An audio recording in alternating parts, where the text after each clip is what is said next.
안녕하세요. 저는 아들 둘과 딸 하나를 둔 40대 아버지이자 사랑하는 아내를 둔 남편입니다. 일단 제 아내는 나이가 10살 넘게 어리다고 볼 정도로 동안에다가 피부 관리는 물론 운동도 꾸준히 해서 누가 봐도 예쁘다고 할 정도로 참한 여자입니다. 우리 집은 평화롭고 화목한 집이며 부부 사이도 좋습니다. 또한 커피숍 3곳을 운영하고 있기에 경제적으로는 어려움이 없습니다. 그러나 2년 전 평화롭던 우리 집에 청천벽력 같은 사건이 벌어졌습니다. 그건 바로 아내가 신내림을 받게 되었던 거죠. 신내림을 받기 전에는 여러 사소한 사고들이 있었습니다. 막내가 아파트 내에서 인라인 스케이트를 타다가 차와 부딪히는 사고라든지 저 자신이 고속도로에서 운전을 하던 중 3중 추돌 사고를 당하는 등의 누구나라도 일어날 법한 그런 사건이 발생했었습니다. 또한 아파트 윗집에서는 물이 샌 적이 있어 집 천장을 수리하는 일도 있었던 거죠. 이는 흔한 사건은 아니었지만 살면서 언제든 일어날 수 있는 사건들이었습니다. 그런데 아내와 장모님은 이 모든 일이 아내가 신내림을 받지 않아서 발생한 것이라고 주장하더라고요. 처음에는 믿기 어려운 말에 대해 의심을 했지만 크고 작은 불운한 일들이 계속해서 일어나자 아내와 장모님이 불안한 마음에 점을 보러 다니고 있습니다. 예전에는 아내에게 동자신이 와서 누름굿을 한 적이 있었는데 그때는 이미 지나간 일이어서 별 다른 신경을 쓰지 않았습니다. 그러나 이번에는 무당을 찾아간 아내와 장모님이 들은 얘기에는 소름이 끼쳤습니다. 무당은 아내의 사주가 신내림을 받아야 하는 사주라고 말했습니다. 아내의 사주에는 원진살, 상문살, 형살, 백호살 등 흉한 부분이 많아 영매를 해야 하는 사주로 판단했다고 합니다.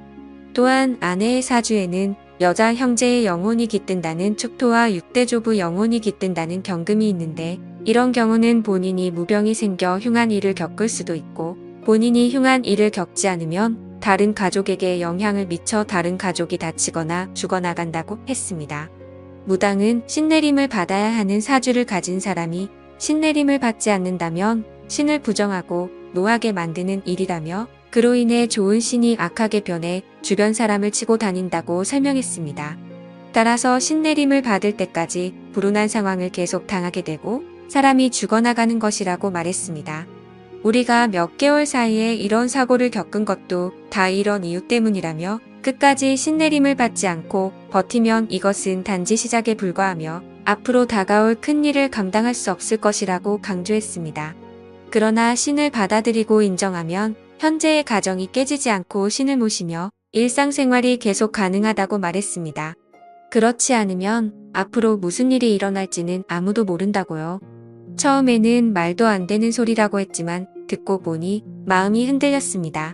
그리고 무엇보다 나중에 안 좋은 일이 계속 닥친다면 지금 이 얘기를 듣고 그냥 웃으면서 제 자신이 너무나 원망스러울 것 같았습니다. 말도 안 되는 미신이다.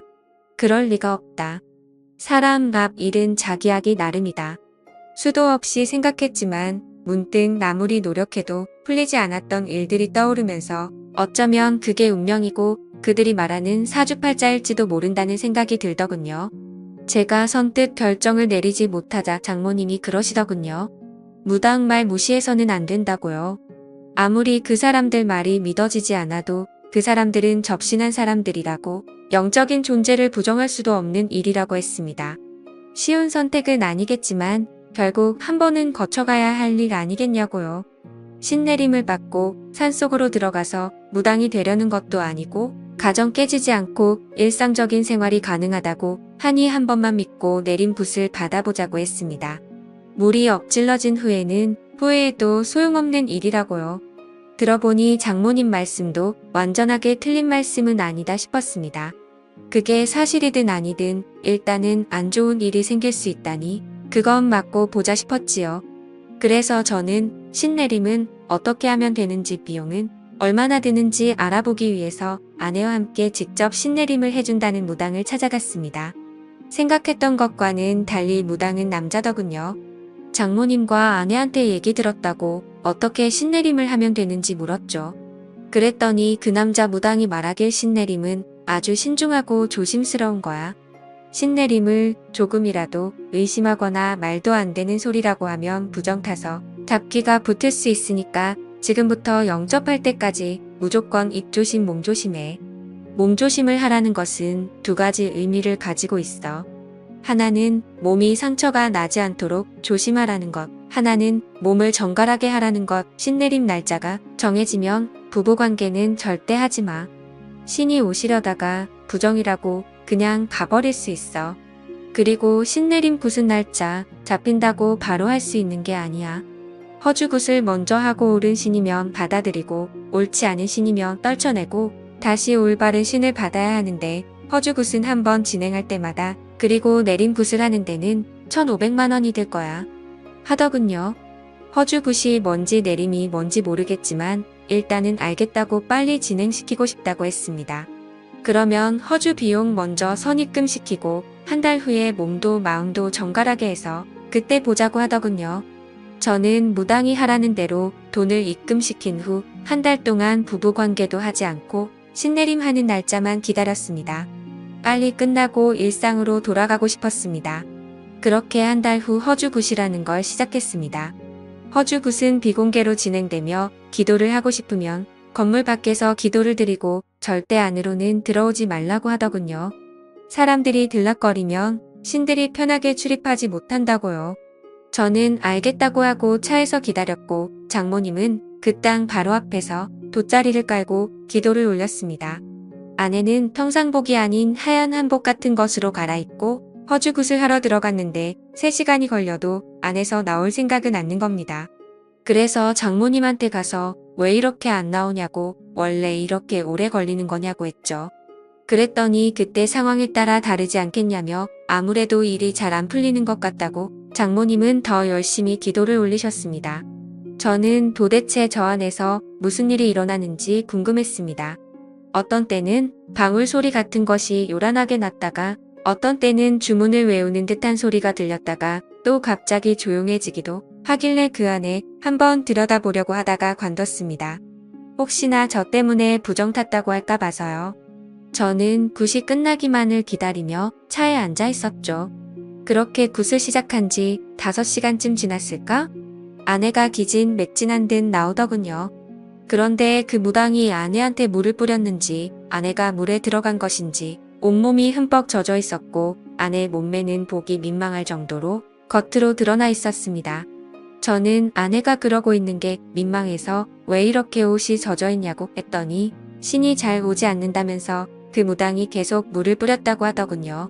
그도 참 별나게 한다 싶었습니다. 저는 일단 아내 보고 차에 들어가 있으라고 말하며 차로 보내고 그 남자 무당을 만나러 갔습니다. 어떻게 됐냐고 물었죠. 잘 끝났냐고요. 그랬더니 이 남자 무당이 혹시 오기 전에 부정 타는 짓 했냐고 묻더라고요. 저는 그런 적 없다고 말하자 오늘은 좋은 신이 오시지 않았다고 하더군요. 그래서 제가 무슨 소리냐고 시키는 대로 다 했고 한 달간 부부 관계도 안 했다고 무슨 부정이 탔느냐고 했죠. 그랬더니 그런 마음에서 부정이 탄 모양이라고 신을 부르는 나를 믿고 신이 오실 때까지 기다려야 되는데 아무래도 신이 오시지 않을 거라는 의심을 한 것 같다면서 허주굿을 한 번 더 해야겠다고 하는 겁니다. 그러면 다시 비용을 800만 원 내야 하냐고 따지듯이 물었더니 선심 쓰듯이 원래는 800만 원인데 어느 정도 진행이 되었으니 500에 해주겠다고 하더군요. 다른 방안이 없다 보니 일단 저는 알겠다고 하고 아내를 데리고 집으로 왔습니다. 집에 도착해서 아내에게 물었죠.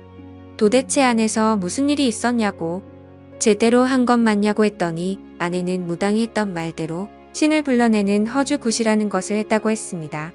맨 처음에는 무당이 방울과 부채를 막 흔들면서 주문을 외우더라고 하더군요. 그러더니 그 제자리에서 막 뛰면서 아내한테도 같이 뛰라고 했다더군요. 아내도 무당이 시키는 대로 막 뛰었는데 아무리 뛰어도 그만 뛰란 말을 안 해서 뛰다가 힘이 들어서 뛰는 것을 멈추고 숨을 헥헥 거리며 있었습니다. 그랬더니 무당이 오셨느냐고 묻더랍니다. 그래서 그냥 힘이 들어서 잠깐 숨 고르고 있는 거라고 했더니 더 뛰라고 했다더군요. 그래서 다시 뛰기 시작했는데 이번에도 한참을 뛰었는데 그만 뛰라는 말을 안 해서 또 뛰는 것을 멈추고 쪼그리고 앉아서 있었더니 느낌이 왔냐고 오셨냐고 또 묻더랍니다. 그래서 힘들어서 도저히 안 되겠다고 체력 딸려서 앉아있는 거라고 뺐더니 신받을 사람이 체력이 그렇게 약해서 어떻게 하냐고 어디서 물을 퍼와서 손으로 막 물을 뿌리더랍니다. 신을 맞이하려면 온몸으로 맞이해야 하는데 이렇게 몸이 젖어 있으면 아무래도 오시기 편할 거라고 하더랍니다. 그때 아내는 남자 무당 앞에서 몸매가 드러나는 것이 아무래도 민망해서 두 팔로 몸을 가리고 있으니 가리지 말고 당당하게 서 있으라고 했다더군요. 어깨를 쫙 펴고 있으라고 해서 아내가 시키는 대로 하니 물을 또 막 뿌리면서 아내 주변을 빙빙 돌면서 또 방울을 흔들고 신이었는지 봐야 된다며 아내를 가까이서 막 살펴보고 또다시 물을 뿌리고 하더랍니다. 그래서 제가 뭐냐고 제대로 똑바로 하는 거 맞냐고 아무래도 좀 이상한 사람 같다고 했더니 아내가 그럴 리가 없다고 하더군요. 그 사람 진짜 유명한 무당이라면서 전국의 유명한 무당들 다 그 사람한테 신내림 받은 제자라고 했습니다. 그러니 한치의 의심도 하지 말고 일단 믿고 가보자고 했습니다. 그래야 신을 받아도 제대로 된 신내림을 할 수 있지 않겠냐고 하더군요. 구슬하는 동안 아내가 잠깐 딴 생각을 하니 무당이 바로 그것을 눈치채고 얘기하더랍니다. 나쁜 신을 받으면 집에서 생활하는 것조차 어려울 수 있으니 구슬하는 동안은 머릿속을 완전히 비우고 생각도 비우라고 했답니다. 그렇게 남자 무당이 제 아내에게 물을 뿌리고 아내를 잡아먹을 듯이 노려보고 또다시 물을 뿌리는 과정을 몇 시간 동안 진행하더니 신이 오신 것 같다고 말했답니다. 그런데 신이 오긴 왔는데 좋은 신이 아니라고 하면서 방울도 흔들고 아내 어깨도 잡고 흔들더랍니다. 나쁜 신은 빠져나가야 된다고요. 그리고는 오늘은 도저히 날이 아니라면서 무당이 오늘까지만 하고 이틀 뒤에 다시 하자고 했답니다. 하는 짓을 보니 아무래도 수상하여서 저는 그만두고 싶었습니다. 그래서 장모님을 찾아뵙고서 이 사람 좀 이상한 것 같다고 아무래도 그만해야 할 것 같다고 하니 이미 신이 한 번 왔기 때문에 여기서 그만두면 평생 지옥을 걷듯 고통스러운 길을 걷게 된다면서 절대로 그만두면 안 된다고 하시더군요. 다음에는 신이 꼭 오실 거라면서 일이 끝날 때까지 우리는 조용히 믿고 기다리면 된다고 장모님이 사정사정을 하셨습니다. 저는 엄청 내키지 않았지만 장모님께서 저렇게 부탁을 하시니 한 번만 더 지켜보자 싶어 알겠다고 했죠. 그리고 이틀 뒤 다시 장모님과 함께 아내를 데리고 그 무당이 있는 곳으로 갔습니다. 이번에도 아내는 그 무당이 갈아입으라고 준 옷을 갈아입고 구슬하는 방으로 들어갔습니다. 이번에도 굿은 비공개로 진행이 된다고 하더군요. 아무도 들어오지 말라고 문 밖에서 기다리라며 온 정성을 들여 기도를 하라고 했습니다. 저보고도 가만히 보고 있지 말고 같이 기도를 올리라고 하더군요. 저는 알았다고 대답만 하고 기도는 올리지 않았습니다. 그렇게 무당은 아내를 데리고 들어가더니 또 방울을 흔들며 큰 소리로 주문을 외우면서 난리 법석을 떨었습니다. 그러다가 방 안이 조용해졌습니다. 또 물을 뿌리고 있는 건가? 물 뿌리고 몸을 훑어보고 있는 건가? 저는 온갖 상상이 다 들었습니다.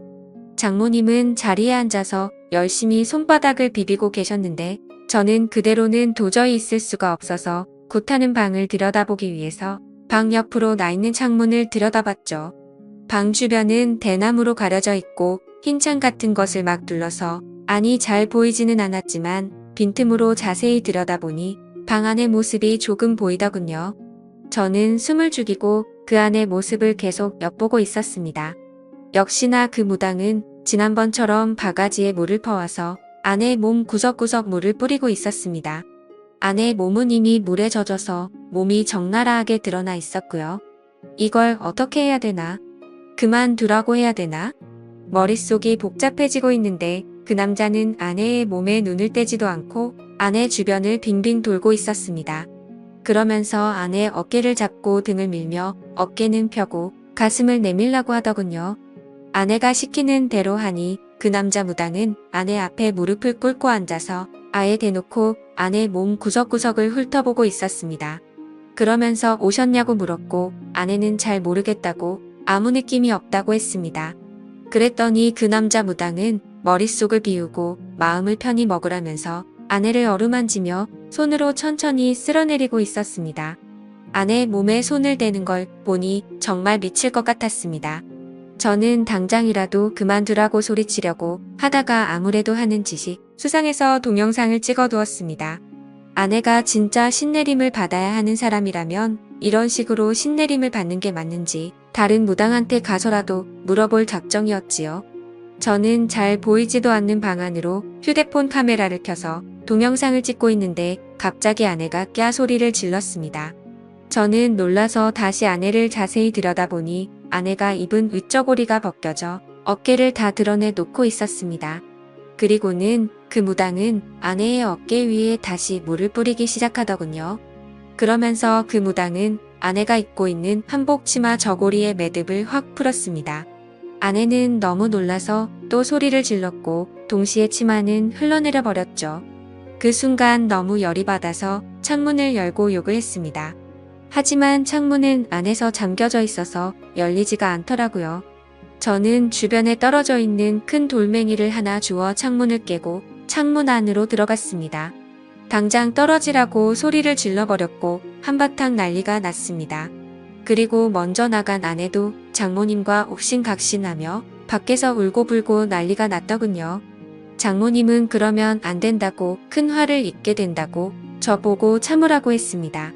저는 생전 처음으로 장모님한테도 소리를 지르며 장모님도 그만하시라고 빨리 차에나 타시라고 했죠. 그랬더니 장모님도 어쩔 수 없이 이 일을 어쩌나 정말 큰일이네 하고 계셨습니다. 저는 아내와 장모님을 집 앞에 내려주고 경찰서로 갔습니다. 그리고 그 남자 무당을 고소했죠. 며칠 뒤 알고 보니 그 남자 무당은 성추행 혐의로 기소되었었습니다. 알고 보니 무당 이 자식 이미 성범죄 전력이 있었습니다. 이거 완전 상습범이더군요. 1년 전에도 신내림을 한다며 여성 신도를 끌어들여서 여성의 옷을 벗기는 등 더러운 짓을 해서 고소됐는데 그때는 기소유예 처분만 받았다고 하더군요. 그런데 정신 못 차리고 또 다시 똑같은 범죄를 저질러 이번에는 아무리 피해자와 합의를 해도 실형을 피하기는 어려울 것이라고 했습니다. 그렇게 그 인간은 재판을 받게 되었는데 징역 5개월에 집행유예 2년을 선고받았고 성폭력 치료 프로그램 40시간 이수에 5년간 신상정보 공개를 하게 되었습니다. 그리고 그 사기꾼 성범죄자한테 들어간 돈은 그대로 회수하였습니다. 그 인간이 선고받은 것을 보고도 장모님은 신내림을 받아야 되는데 받다 말아서 어떻게 하느냐고 앞으로가 걱정이라고 말하더군요. 그래서 제가 장모님한테 저런 사기꾼이 하는 말을 믿냐고. 신내림은 무슨 신내림이냐고. 여자 꼬셔서 어떻게 하려고 하는 더러운 놈이니까 신내림이니 뭐니 그런 말 신경 쓰지 말라고 했죠. 우리 집에 아무 일도 안 일어난다고 말했습니다. 제가 그렇게 열을 올려 열변을 토하듯이 얘기를 하니 장모님은 알겠다고 대답을 했지만 여전히 안절부절 못하시는 것 같았습니다. 그때 그 일이 있고 나서 지금 2년이 지났지만 제가 운영하는 커피 전문점은 여전히 잘 되고 있고 그 무당놈이 얘기한 가시밭길이나 지옥 같은 고통은 아직 전혀 없습니다. 앞으로도 당연히 없을 거라고 생각합니다. 이번 일로 크게 깨달았죠. 그런 말에 현혹되어 무당을 따라다니면 평생 무당 손에서 놀아나서 무당을 벗어날 수 없게 되고 나중에는 무당의 노예가 된다는 것을요. 그리고 아내한테 얘기했죠. 앞으로 절대 장모님 말 듣고 무당집 같은 데 따라다니지 말고 정믿음이 필요하면 다른 종교를 가지라고 했습니다. 그런데 가서 너무 맹신하다 보면 당신 정신까지 망가진다고요. 그랬더니 아내도 그렇게 하겠다고 하더군요. 평온했던 가정에 무당말만 믿고 신내림을 받았다가 정말 큰일 날 뻔했던 일이 이 정도로 끝나서 얼마나 다행인지 모르겠습니다. 앞으로는 그런 말에 현혹되지 않고 현실에 충실하며 살아가려고요. 제 사연을 읽어주셔서 감사합니다.